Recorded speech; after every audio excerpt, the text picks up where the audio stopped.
Ignition sequence start.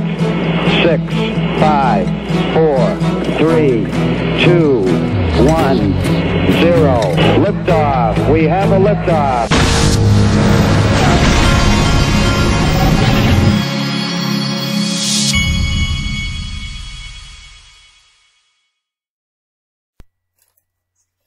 Hey everybody, this is the Digital Asset Investor.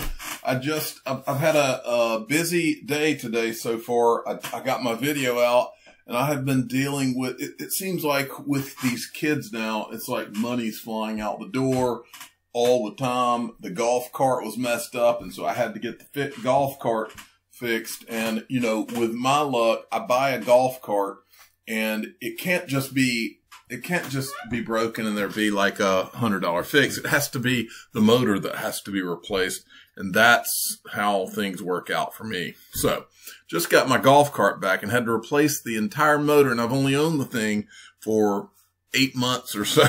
And so great. All right, check it out. So, the markets have been kind of flat to pulled back a little bit. Bitcoin's at 19,000. XRP is at 61. XRP's been holding pretty strong, did a pullback a little bit, but for the most part, things have just been kind of in a, I guess you'd call it a consolidation phase. Joker had tweeted this out today. Bitcoin is gradually finding its way to 23,000.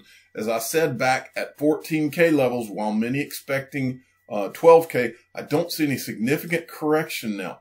From here or all-time high is so apparent. Trading shouldn't be so easy. So I guess reading between the lines here, he's still calling for an all-time high of 23K. Now, this is an interesting table. It says this table will make up 99.99% of people bullish on Bitcoin. All these big institutions and big personalities want to steal your money, create FOMO. That's his words, not mine. Create FOMO, sell at the top. Anyway. Look, I just wanted to show you the chart. Bitcoin price predictions published in 2020. So I guess these are their Bitcoin price predictions for 2020. Novogratz is at 65,000. I'm just going to read the ones I know. Ray Dalio says that Bitcoin will be killed by the government. Winklevosses say 500,000. They don't give a date. JP Morgan says 26 to 39,000. Bloomberg Intelligence, 100,000 by 2025. Peter Schiff, Bitcoin is a bubble. Pompliano says 400,000 in the long run, 100,000 by late 2021. Max Kaiser, $100,000. He doesn't say when. Robert Kiyosaki, Rich Dad, Poor Dad, 75,000 2023. Tim Draper, 250,000 early 2023. Mike Novogratz, 20,000 2020. So it's already kind of done that. So pretty cool, interesting stuff. All right, moving along. Let me check something here. Moving along. XRP Bart was on fire today. The first thing he sent me, you got to see Julia Chatterley. She interviewed Brad Garlinghouse today. This is the first part of that interview. Here we go. Crypto fans have been reminding us of a headline from 2018, which reads, "Most cryptocurrencies will crash to zero," Goldman Sachs says. This was a note to investors warning about the risks that several, if not most, cryptocurrencies will fail. Now just look at this over the last 12 months and what a rally there's been for these big three. XRP enjoying gains of 186%. Bitcoin and Ethereum or Ether also showing huge gains, as you can see. Now, XRP is the digital currency or asset that facilitates payments on the payment platform Ripple, which provides fast and cheap international transactions worldwide. The network is used by payment providers like banks and money services businesses. And I'm excited to say Brad Garlinghouse is Ripple's CEO, and he joins us now. Brad, fantastic always to have you on the show. I have to say, this year's been interesting. The rise of digital payments anyway, due to COVID. Some big investors throwing the towel in and saying, fine, I was a skeptic. I've changed my mind. Square, PayPal getting involved. What's driving the gains this year in your mind? Well, first of all, Julia, thank you for having me back. It has definitely been an exciting year across crypto. I think one of the most macro important dynamics that is driving the crypto markets is the fact that many governments around the world are printing more fiat currencies. Here in the United States, you see, trillions of dollars of stimulus, and that means that we're inflating the US dollar. And when you inflate the US dollar, there's many people that want to hold non-inflationary assets. You've seen the same dynamic really with gold and the year that gold has had. And so I think people are seeing crypto as, in some cases, a inflationary hedge. As you pointed out, you're seeing names like Paul Tudor Jones and Stan Druckenmiller come into crypto and see it as a investable asset. And I think those are important dynamics that are driving this market. So you're saying that the greater share of the gains that we're seeing are being driven by the store of value argument here for digital currencies or digital assets, perhaps rather than utility function, which differs depending on which digital currency you're talking about, and quite dramatically. Yeah, look, I have said for years, and I've said with you, I violently believe that the long-term value of any digital asset is going to be derived from its utility. I think one utility is store of value, and you're seeing that across Bitcoin. You're seeing that across other cryptocurrencies that don't have an inflationary dynamic. As you introduced in the beginning of the segment, Ripple is using an open source digital asset, XRP, to solve a payments problem. And it's extremely good at that because it's extremely fast and extremely cheap on a per transaction basis, particularly at a time when a Biden administration is arriving. And I think things like climate change, things like environmental impact of energy usage will increase on the importance in the radar. I think there'll be more and more attention on the efficiency and scalability of a technology like XRP in contrast to other technologies that have what we call proof of work or mining, which takes a massive amount of power, as you know well, having followed this space. Yeah, I mean, you tweeted about this. You said, hey, if we've got a government that's going to be more climate change focused, which clearly President Biden will be, then perhaps people like Square that are investing in Bitcoin need to be aware of this. I will point out, and you've also pointed out, that you are a Bitcoin holder. You want all currencies to succeed here, but again, it goes back to the idea of distinguishing between them. Do you see this as the end of perhaps Bitcoin dominance? It is talked about most. It has the largest market share. And particularly when I go back to the chart that I just showed of the rise in value over the last 12 months, there is a relative outperformance of some of the other digital assets here versus Bitcoin. Is this the moment where we see the beginning of the end of the dominance of Bitcoin? Well, I think Bitcoin's going to remain a very important kind of player within the crypto community. It has been, and I think will continue to be, for so many people, and even as you mentioned, Square and others, that when they first get involved with crypto, they start with Bitcoin, and then from there they expand their portfolio.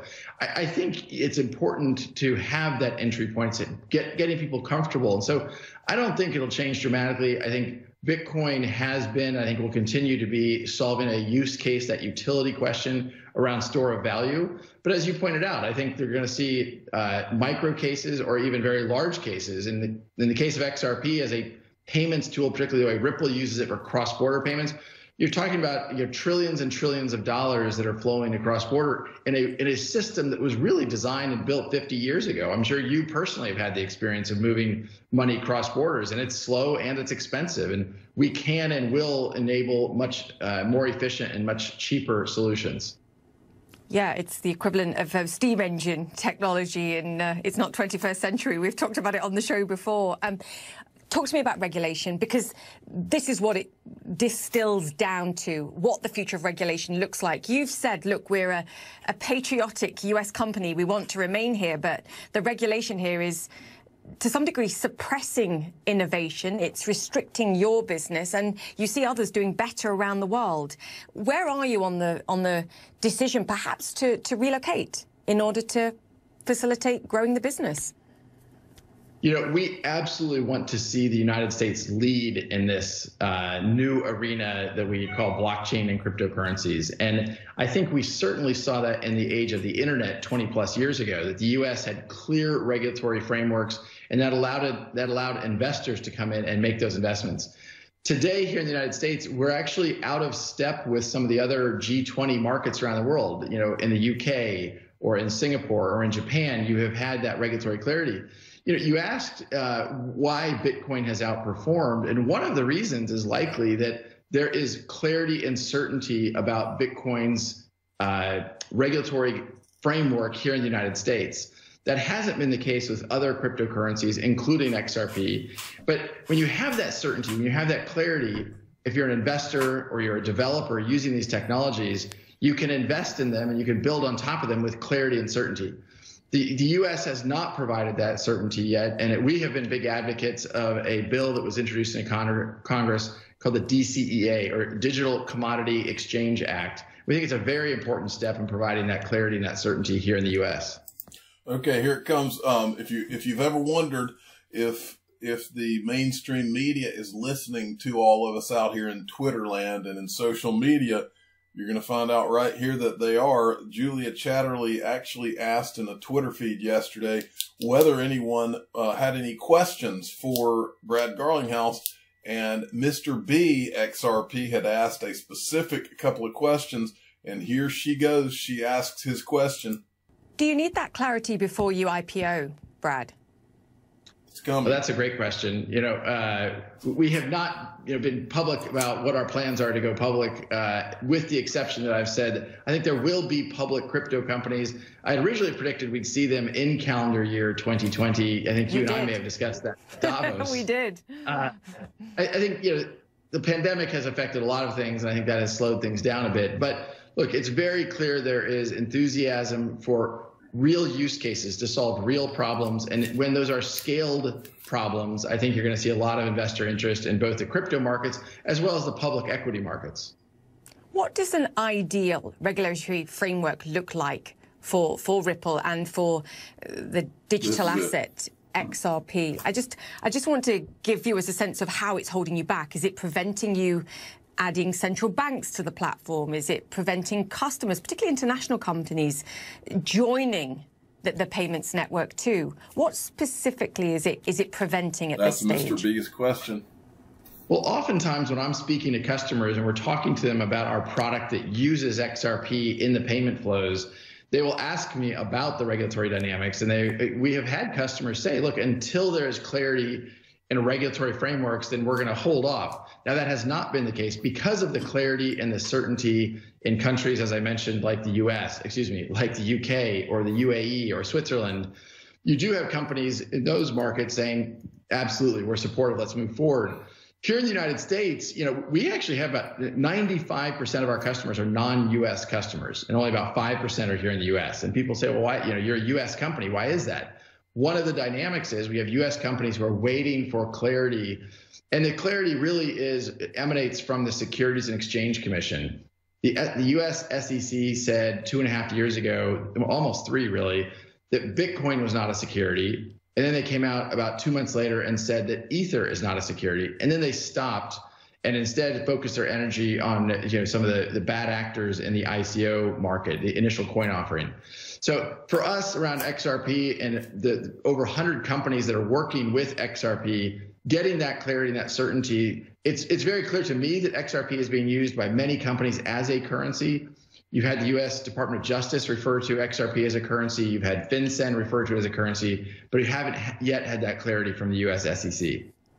Yeah, it's hugely important. Brad, don't move a muscle. See, what's interesting about that is he just said you have these certain regulatory bodies that referred to it as a currency, and then in the same breath he's saying that to look at this Commodities Act. So I'm not sure exactly what he is wishing for.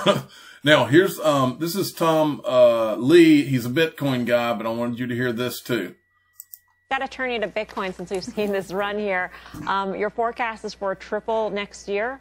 You stand by that? You want to ratchet that higher given the run that we've seen? Yeah, I think that what that triple is based upon is the year after the halving. So Bitcoin had a halving this year, and Bitcoin is up almost 200%. So it's had a great year, but it looks pretty textbook compared to prior halvings, which cut supply. But it's really the year that follows the halving. So 2017 was a year that follows the halving. And as you know, that's really when you see the fireworks. So I think 2020 is a little bit more like 2016, where the rally was starting. So 2021 would be like 2017. And as you know, 2017 was a pretty insane year for Bitcoin. And I think something similar could happen. So he's calling more or less for 2021. All right, I'm going to try to fly through some of these things because there's so much information. PayPal CEO Dan Schulman said the use of digital currencies is set to go mainstream. And then we've got this from CoinDesk. BlackRock CEO says Bitcoin's popularity has a real impact on the U.S. dollar. Visa may add USDC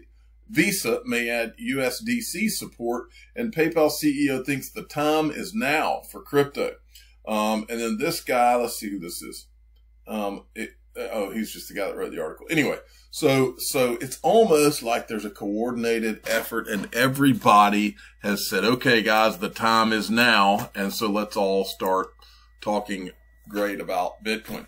Now, Matty Greenspan, he's with, what's the name of it? He was with eToro. I think he's still with eToro. Now, he tweeted this article, and I think this is an old article, but I still wanted to show you something. No, really, stop. This is too much good news all at once. DBS Singapore, with $234 billion under management, is building a digital assets exchange. So he tweets this on today, but this is actually an older thing from October 27th of 2020. Now, they may be launching this soon. I'm not sure. I wanted to show you this part. On offer for trading against the Singapore dollar, the Hong Kong dollar, Japanese yen, and U.S. dollar will be the 4 top cryptocurrencies: Bitcoin, Bitcoin Cash, Ether, and XRP. I also wanted to show you this briefly. This is CEO Piyush Gupta. How FinTech Thinking transformed DBS online banking. This guy was at Ripple's swell. He's the CEO of DBS Bank. I'm not going to play you much of this. I just wanted to play you 30 seconds. Services value chain. But the single biggest thing that happened is late 2013, I wound up having a breakfast meeting with Jack and Joe. And I walked away from that 1-hour meeting just completely scared out of my wits. It just seemed to me that what they were already doing, but more importantly, their agenda for the future was going to be completely game-changing for our industry. Now, the problem was that unlike folks sitting in the US or even Europe, I sit in Singapore and Alibaba is at our doorsteps. It was quite clear to me also that they were doing China, but it's only a matter of time, couple of years, they were going to be in every market that we were.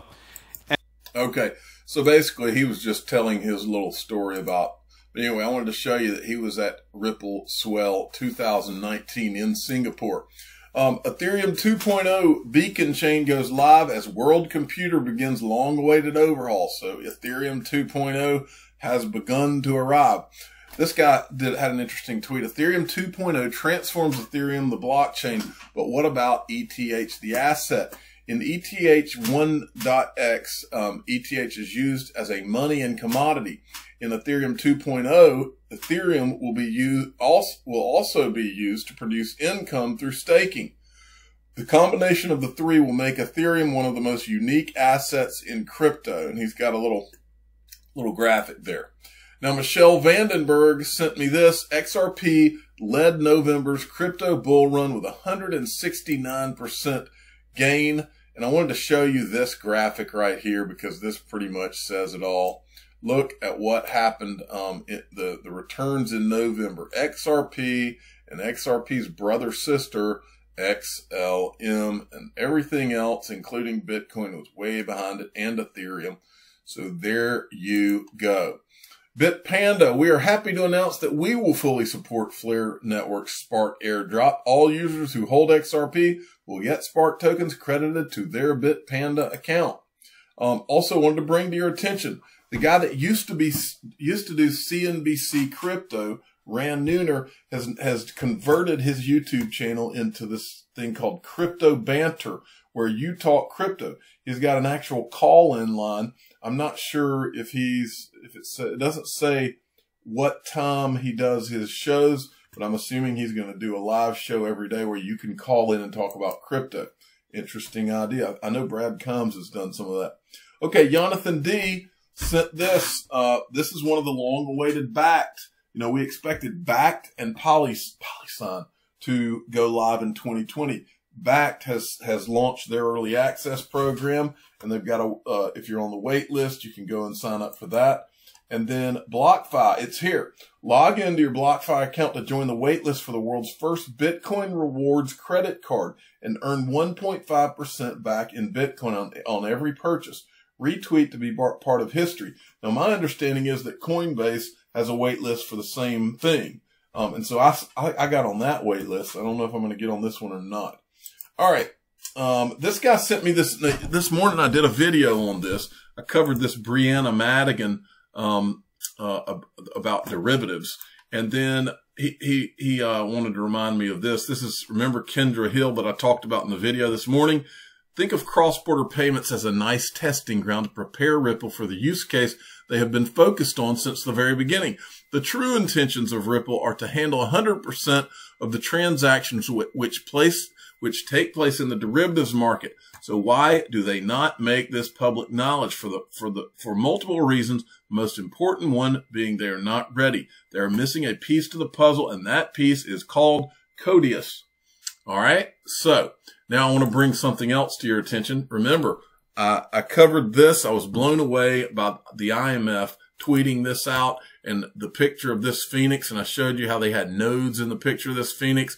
And up here, they had constellations just like Stellar and nodes just like on Ripple's website.